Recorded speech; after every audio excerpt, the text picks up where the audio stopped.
Hey guys, welcome back to my YouTube channel. It breaks, I fix, and so can you. Today we're going to do an oil change on my 2007 Toyota Highlander. It's got the 2.4 liter 4-cylinder motor, and we're going to change out the oil and change out the oil filter. And this is basic for any vehicle. You know, most oil changes are all the same, but it's just a type of oil you're going to put into it. All right, let's get started. Alright guys, first things first, you want to pop your hood so you can see your engine. And on top of your motor, you'll have your cover here. And on top of that, that's where you're going to put the oil in. And for most of your vehicles, it'll tell you right on it what type of oil is it able to take in it. So when you go to fill up with the oil later, this is where you're going to put it. And this is the type of oil you're looking for. You can also find out how much oil your car takes by looking in your owner's manual, or you can Google your type of vehicle with the type of engine you have, whether it be 4-cylinder, 6-cylinder, or V8, and it'll let you know how many liters of oil you're going to put inside. All right, before you get under your car, you're going to want to have a couple things: an oil pan for the old oil to go into, a funnel for when you fill up with the new oil. I'll just go ahead and set that there. Crescent wrench to take off the plug. And I like to put a box down underneath the pan, so if anything comes out and doesn't hit the pan, it hits the box instead of all over my garage floor. All right, let's go underneath. All right, it's also good to have some car ramps if your car sits pretty low to the ground. This gets it up high enough so you can get under there pretty easily. My car sits high enough, but to give some more room for the video, I'm going to go ahead and use my ramps. These are about 50 bucks from Walmart. Just make sure you set your e-brake once you get your car up on top of them. All right, when you get under your car, you're going to want to locate the oil pan plug, which mine's right here. If your car is front wheel drive, the transmission is directly next to the engine. Transmission on the driver's side, engine on the passenger side. Don't get them mixed up. So you want to look for it. Once you find it, get your box underneath the oil pan and your pan underneath the plug, and then you'll want to, use your adjustable wrench and start to loosen it up. Lefty loosey, righty tighty. Usually just one turn will get it to go.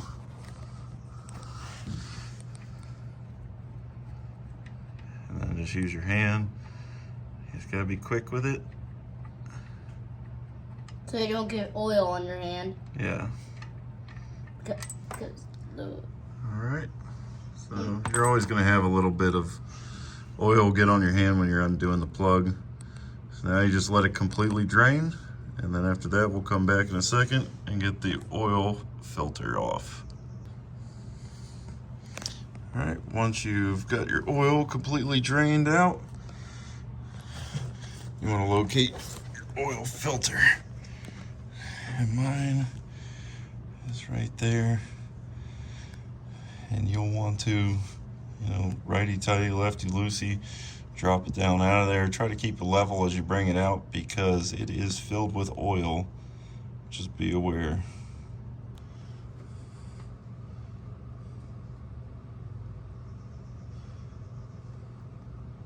There's not a whole lot of threads on it, but it's already starting to drip down my hand.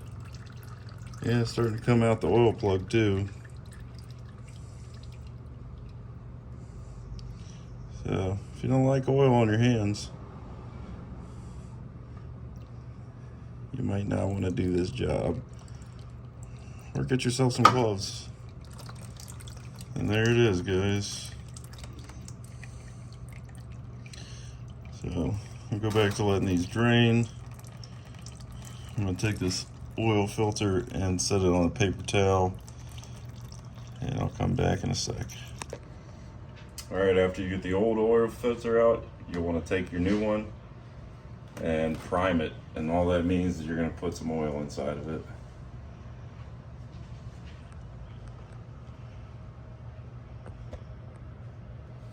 Maybe I didn't make the hole big enough.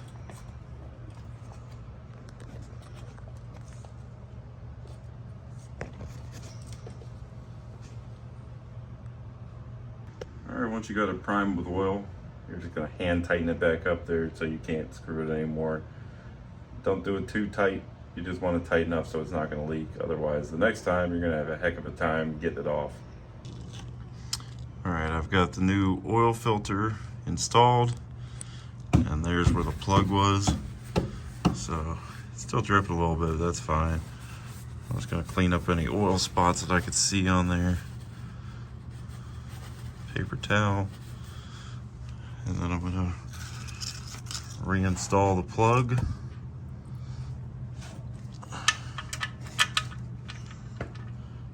Make sure you don't get it cross-threaded. You should be able to finger tighten it till it's pretty much all the way seated. I'll take my paper towel again, wipe it up some more.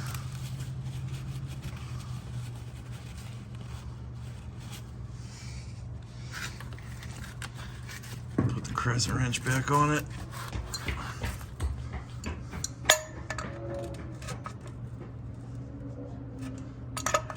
And they say you shouldn't do this with a socket wrench because you really don't want to torque it. You just want to tighten up so it doesn't leak. All right, once you got the plug back in and you got your oil filter in place, we're gonna go back up top and we're gonna fill it with the new oil.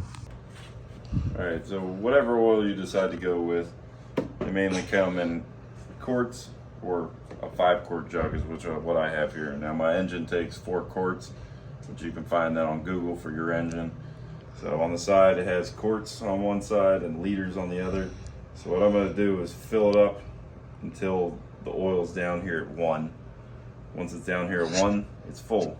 Alright, so now you're going to go back to the funnel that you bought. Stick it in the top, just start filling.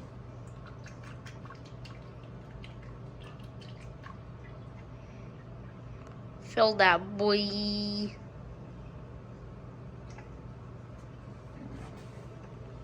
Right now I'm right around 2 quarts in. Take a quick look underneath. I don't see anything leaking out, so my plug's in good and my filter's in good.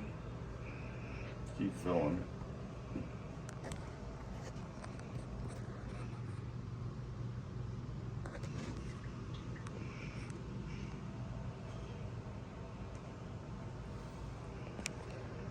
Just under 2 quarts, and I want it down to 1 quart.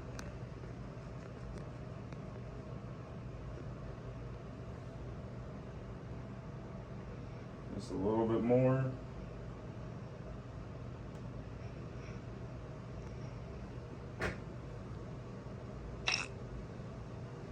A little bit.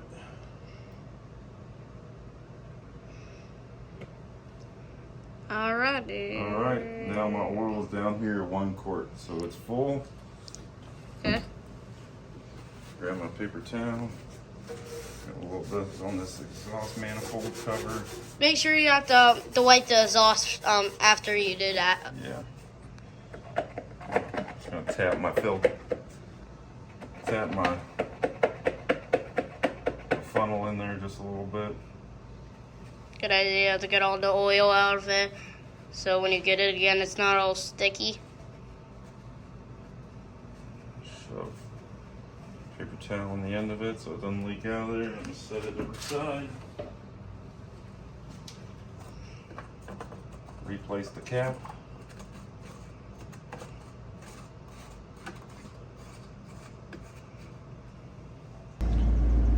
Now, since I'm changing my own oil, something I like to do is to set my trip when I redo my oil. Zero it out, and that way I know when I need to change my oil again. So my trip A is my oil and mileage on it. My trip B is how many miles I have on my new tires. So I'm about 850 miles away from needing to rotate my tires. Well, that's it, guys. It's a pretty simple task. You can do this on any vehicle. You know, You just want to make sure you're matching the oil for your type of vehicle, matching the filter for your type of vehicle. If you go to AutoZone, O'Reilly's, Advanced Auto, they can get you the oil for your car, get you the right filter. They can set you up with an oil pan drain for the bad oil. And most of those places will take the bad oil back. You can even return the bad oil to Walmart. I'm a truck driver and we have a garage at work, so I can take the bad oil there and just drop it off and they'll get rid of it. So until next time it breaks, I fix it. So can you. Take care, guys. See ya.